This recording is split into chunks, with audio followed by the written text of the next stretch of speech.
Buongiorno e benvenuti a questa edizione del nostro telegiornale. Vediamo subito i titoli. Uno studente su 4 ha provato la droga, l'allarme del procuratore di Gela. Il prezzo continua a scendere, fenomeno sottovalutato. Il sindaco lancia l'idea di test volontari tra gli amministratori. Guai giudiziari al Policlinico di Messina, aperte 2 inchieste, una sull'attività negli studi privati dei medici e l'altra su mobbing e molestie sessuali. Dopo il blitz antimafia a Palermo, l'amarezza del presidente del centro Padre Nostro, Artale. Alleviamo i mafiosi nelle periferie. Arriva il reddito di povertà, 5.000 euro una tantum. Dal 25 febbraio si potranno presentare le domande. Intanto l'AS approva anche il divieto di cellulare per i più piccoli. Le spettacolari immagini dell'eruzione sull'Etna, l'attività però non interferisce sull'operatività dell'aeroporto di Catania. Ryanair punta sulla Calabria. L'ironia l'ottava di Sant'Agata, l'arcivescovo di Catania Renna esorta i catanesi a essere devoti tutto l'anno. L'ironia di Frassica e Malgioglio e il talento del piccolo Alessandro, pianista prodigio di Agrigento. Ancora tanta Sicilia al Festival di Sanremo. Calcio, Catania a caccia del bis contro la Casertana. I rossazzurri proveranno a dare continuità alla vittoria sul Monopoli. Toscano squalificato dovrà ancora fare i conti con tante assenze.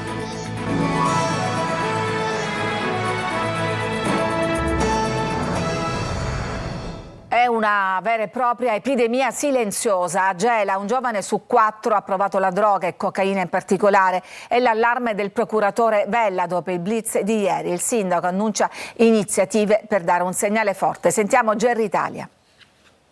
Cocaina ovunque, prezzi in calo e clienti sempre più giovani. L'indagine della procura e della polizia ha scoperchiato una realtà allarmante. A Gela la coca è diventata routine anche tra i ragazzi. 1 su 4 l'ha provata almeno una volta, attirato da minidosi, promozioni e pure dalla possibilità di farsi consegnare la droga a domicilio. Un quarto degli studenti anche a Gela ha utilizzato almeno una volta nella propria vita una sostanza stupefacente illegale. Noi facciamo attività di repressione, cioè agiamo dopo che è stato commesso il reato.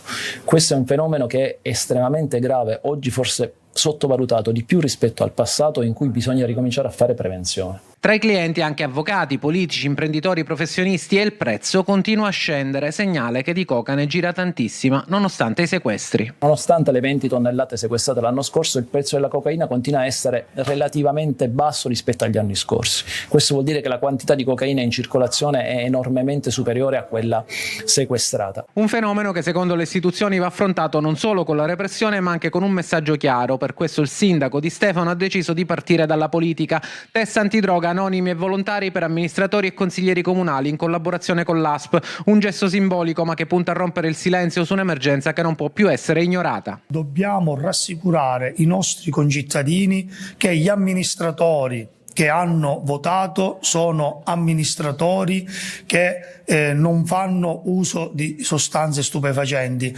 ma non per l'uso in sé, perché come diceva bene il procuratore, così si alimenta la mafia.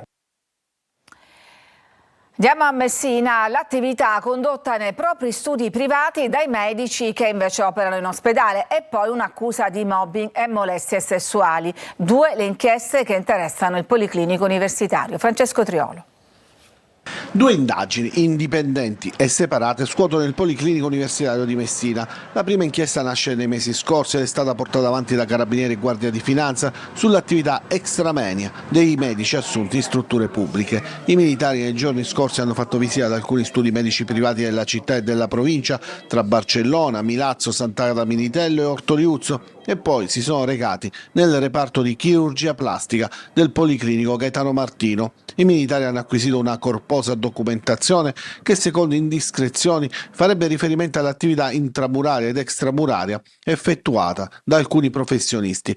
A quanto pare il caso del Policlinico, gestito dalle sostitute Anna Maria Arena e Giorgia Spiri, con il coordinamento della procuratrice aggiunta Rosa Raffa, non si sarebbe limitato al solo reparto di chirurgia plastica, ma sarebbero stati effettuati altri controlli ed acquisizioni di atti anche in vari altri reparti dell'azienda ospedaliera.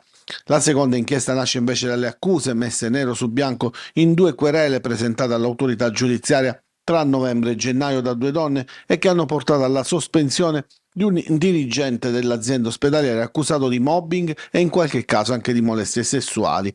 Queste indagini sono all'inizio, si stanno raccogliendo le testimonianze e verificando con scrupolo le accuse delle presunte vittime che saranno presto sentite dai manager del Policlinico che nel frattempo in via cautelare hanno già provveduto a sospendere il dirigente dall'attività per 30 giorni in attesa di vedere anche gli sviluppi giudiziari della vicenda. Distrugge, scaraventandole a terra, le attrezzature informatiche dell'ospedale San Marco di Catania poco prima di essere dimesso. Il giovane era agli arresti domiciliari per minacce ed estorsione la sera precedente ai danneggiamenti ed è arrivato in ambulanza per un'eccessiva assunzione di tranquillanti. Il nuovo esercito di Cosa Nostra, giovani, donne ed esperti di nuove tecnologie, ma intanto il presidente del centro Padre Nostro di Palermo dice: alleviamo nelle periferie centinaia di adolescenti pronti a diventare mafiosi. Marco Cullà. Giovani, conoscitori delle nuove tecnologie e assetati di mafia. Il profilo del nuovo affiliato a Cosa Nostra è emerso nel corso dell'ultima operazione a Palermo che ha portato in carcere 181 persone è proprio questo. Oltre metà degli arrestati nel blitz ha meno di 40 anni. La nuova leva, i nuovi mafiosi. I più capaci gestiscono la droga all'ingrosso e i centri scommesse illegali. Gli altri ingrossano le fila dei picchiatori e dei taglieggiatori. E poi ci sono le donne. Nella vecchia mafia avevano ruoli marginali, defilate, ma accanto ai padrini. Adesso invece hanno funzioni da boss, come Jessica Santoro, 33 anni, affiliata a Porta Nuova, e Concetta Profeta, 45 anni, di Santa Maria di Gesù, abili a raggiungere posizioni di potere nello scacchiere dei 2 mandamenti mafiosi di città. E poi gli adolescenti, sempre più ammaliati da Cosa Nostra, come quelli che hanno danneggiato la mostra di foto nella piazza intitolata a Padre Pugliesi, che vediamo. Non riusciremo mai a sconfiggere la mafia se non togliamo l'acqua dall'acquario del pesce, come si diceva una volta. Questi bambini crescono con l'idea di essere impunibili. La sfida che lancia il ragazzo che viene in qualche modo ripreso dall'anziano, dove gli dice: ma tu chi sei, che ti interessa? Se vogliono ci sono le telecamere e mi vengono ad arrestare. Questo è una cosa che non può continuare a esistere. Allora io penso che questi ragazzi hanno bisogno che ci sia uno Stato forte che gli faccia capire che sono nella strada sbagliata. La Corte di Cassazione ha annullato la condanna all'ergastolo emessa dalla Corte d'Appello di Catania nei confronti di Letizia Spatola, madre del piccolo Evan, il bimbo di 1 anno e mezzo morto nel 2020 dopo le percosse che aveva subito. La donna, insieme al compagno Salvatore Blanco, entrambi di Rosolini, era accusata di maltrattamenti e omicidio. I motivi delle violenze erano futili. Il piccolo Evan piangeva, il patrigno non lo sopportava e la madre avrebbe osservato senza intervenire. Il legale della donna aveva sostenuto che la Spatola, semi-inferma di mente, avrebbe curato il bambino secondo le sue possibilità, ignorando le condotte violente. Per la donna è in arrivo un nuovo giudizio alla Corte d'Appello di Catania. Via libera in Sicilia, reddito di povertà. Ogni famiglia in difficoltà economica potrà ottenere 5.000 euro, ma solo una volta. Sentiamo Maglio Viola. Arriva il reddito di povertà per le famiglie siciliane in difficoltà. La Regione elargirà un contributo da 5.000 euro per ogni nucleo familiare per sostenere il reddito di chi si trova in povertà. Il contributo annunciato dal governatore Renato Schifani alla fine dello scorso anno adesso diventa realtà. È stato pubblicato il decreto e da martedì 25 febbraio fino al 15 di aprile si potranno presentare le domande. L'IRFIS redigerà una graduatoria in base alla quale saranno erogati i 30 milioni di euro disponibili. Al contributo potranno accedere i residenti in Sicilia da almeno 5 anni e con un ISEE nel 2023 inferiore a 5.000 euro. In base al reddito, alla composizione del nucleo familiare, alla presenza di minori oppure di disabili si attribuirà un punteggio. Chi totalizzerà 30 punti o più otterrà il contributo massimo, 5.000 euro. Fra i 20 e i 30 punti si otterranno 3.500 euro, sotto i 20 punti 2.500. Intanto ieri l'ARS ha approvato un'altra legge che riguarda i minori. Telefonino vietato ai bambini fino a 5 anni, uso possesso sotto controllo di un adulto dai 6 anni in poi. Multe per i trasgressori da 150 a 500 euro. La norma però non è in vigore. Si tratta di una legge voto che la Sicilia trasmetterà a Roma chiedendo ai 2 rami del Parlamento di sposarla e approvarla, visto che la competenza è dello Stato. L'ST Microelectronics ha annunciato la cassa integrazione per 2.500 dipendenti dello stabilimento di Catania. Nonostante ciò, l'azienda conferma gli investimenti nel nuovo impianto. Giussi Lazzara. La cassa integrazione arriva come una doccia fredda per i dipendenti dello stabilimento di ST Microelectronics di Catania per 2.500 addetti su un totale di 5.400 del sito siciliano. L'annuncio della multinazionale dell'high tech non tranquillizza e sale la preoccupazione.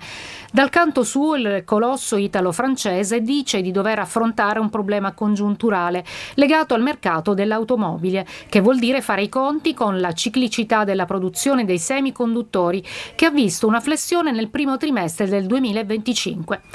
La notizia ha messo in moto anche la politica, con il sindaco di Catania, Trantino, che a Roma ha incontrato il ministro dell'Industria, Adolfo Urso. Ho parlato col ministro, devo dire che c'è assoluta vigilanza e il controllo della situazione, quindi si sta comprendendo quali devono essere le soluzioni in termini di governance, perché comunque l'interesse è che venga garantito il rispetto dell'occupazione nella sua interezza nella sede di Catania.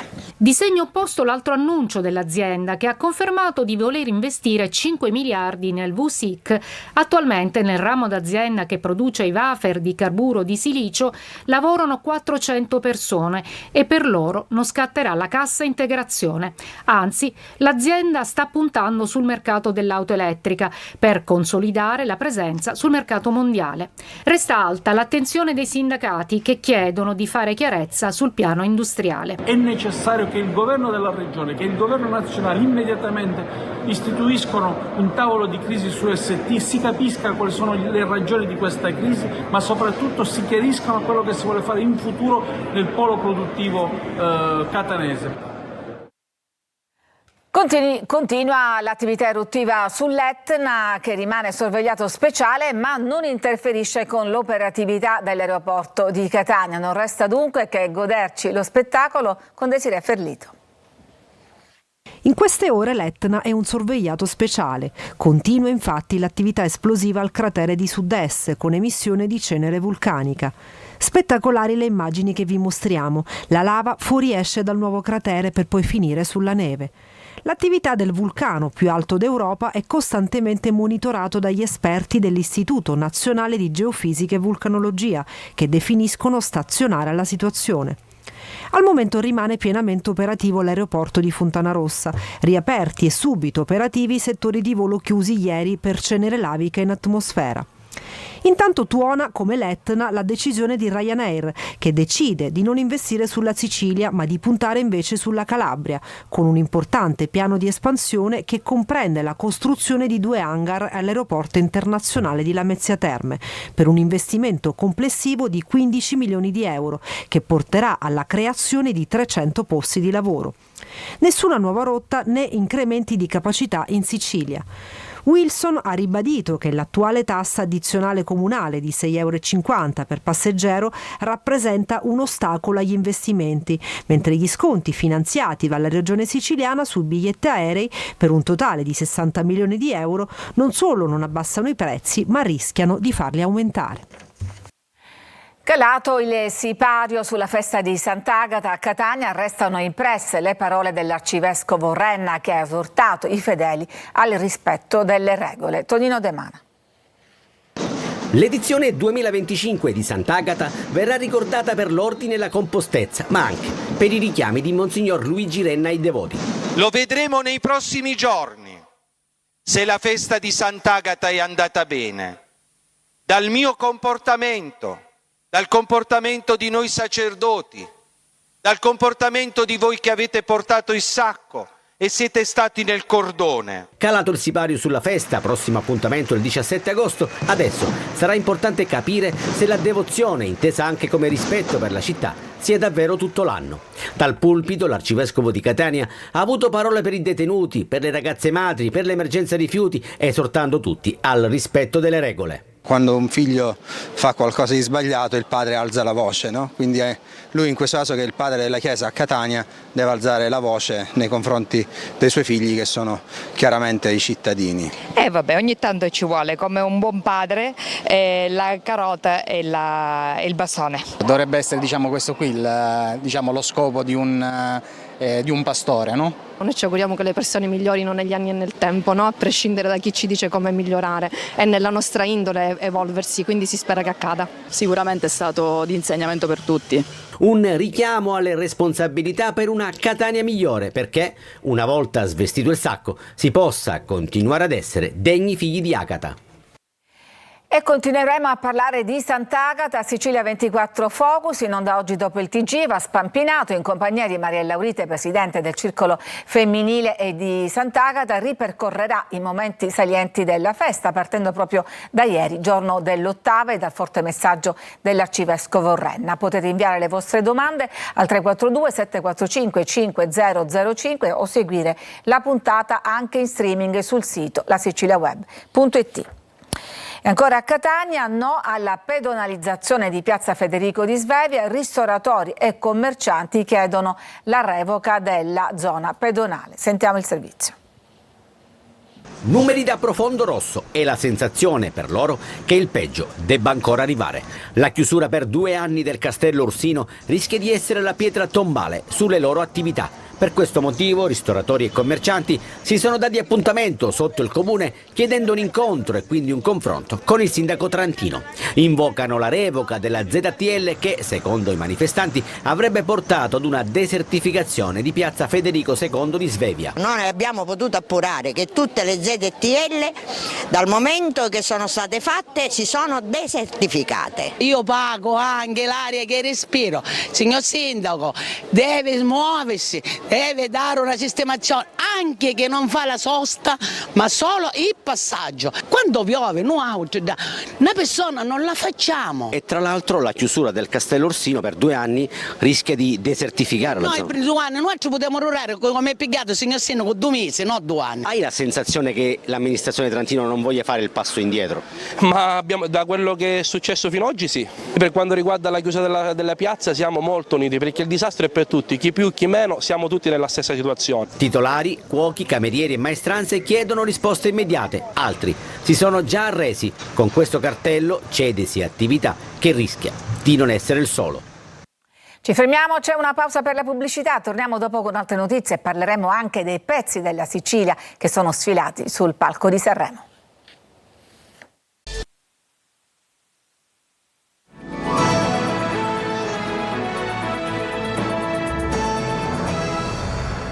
Osservato al largo delle coste siciliane il neutrino più energetico di sempre proveniente dall'universo profondo. Sentiamo Orazio Longo. In un secondo ogni cosa sulla Terra viene attraversata da miliardi di neutrini capaci di viaggiare da punti lontanissimi dell'universo. L'Istituto Nazionale di Fisica Nucleare, in collaborazione col progetto internazionale KM3NET, in una conferenza stampa congiunta con Parigi, Amsterdam e Roma, ha annunciato di avere intercettato il neutrino cosmico più forte di sempre, 30 volte di più rispetto a quelli osservati finora, con un'energia pari a circa 220 milioni di miliardi di eletronvolt. E questa è la prima prova che nell'universo vengono prodotti neutrini così performanti. Perché ne parliamo? Perché oltre al valore storico in sé della scoperta, la notizia ci riguarda da vicino, perché a registrare il passaggio del neutrino iperenergetico la notte del 13 febbraio del 2023 è stato il rivelatore sottomarino posizionato al largo di Portopalo di Capopassero, a 3.500 metri di profondità. L'universo, insomma, ha fatto tappa in Sicilia. È un nuovo modo di fare fisica che ai laboratori nazionali del Sud e in altre unità dell'INFN ha portato la frontiera molto al di là di quello che era possibile a fine del Novecento. È un punto non di arrivo, di transito, ma chiaro e preciso. Cioè è una collaborazione che ha messo a punto strumentazioni avanzatissime che operano in condizioni estreme, a 3.500 metri di profondità nel mare, e funzionano. La grande domanda riguarda ora la sorgente di questo neutrino. Da quale oggetto celeste proviene e quale processo fisico può averlo accelerato a questo punto? Ma per questo ci sarà tempo per rispondere. Siamo agli spettacoli, tanta Sicilia anche ieri sul palco di Sanremo, mentre stasera arrivano i Duran Duran. L'inviata Veronica Barbarino. Signore e signori, vince il 75esimo festival di Sanremo. Scherza prima di lanciare la pubblicità Nino Frassica durante la seconda serata del Festival di Sanremo. Insieme a Cristiano Malgioglio, il duo siciliano ha portato stravaganza e comicità sul palco dell'Ariston. Tante le risate, ma anche momenti di incanto, come per il prodigio trapanese Alessandro Gervasi, il piccolo Peppino di Capri nella fiction dedicata, che al pianoforte ha suonato Champagne. Anche la seconda puntata di Sanremo chiude con un record di ascolti al 61,1% di share. C'è attesa per il grande ritorno dei Duran Duran stasera come super ospiti direttamente dagli anni '80, dopo la storica esibizione all'Ariston nel 1985. La band, guidata da Simon Le Bon, che ha segnato intere generazioni con il suo inconfondibile stile pop rock, salirà sul palco per regalare un entusiasmante medley dei loro più grandi successi. Accanto a Carlo Conti, come co-conduttrice della terza serata di Sanremo, ancora Sicilia con Miriam Leone, che si dice sui social emozionata e pronta. L'attrice condividerà il palco dell'Ariston con Katia Follesa ed Elettra Lamborghini. Ci fermiamo, c'è una pausa e poi torniamo con la pagina sportiva, perché il Catania si sta preparando in vista della partita con la Casertana.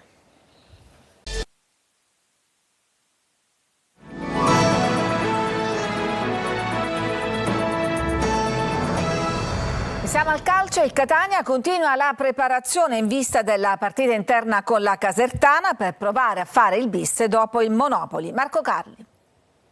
Catania Casertana racconterà varie storie. Toscano squalificato lascerà spazio al suo secondo, Michele Napoli. A proposito di tecnico in seconda, a Caserta a ricoprire il ruolo c'è Michele Zeoli, vice di Pavanelle, che torna al Massimino dove ha scritto, prima con Ferraro, poi da guida della Primavera e da primo allenatore, la storia degli ultimi anni rossazzurri, dopo averlo fatto anche sul campo da giocatore. Tante storie si diceva, ma quella che i tifosi del Catania si aspettano è legata alla continuità, per mantenere lo spirito positivo in vista del finale di stagione dei play-off.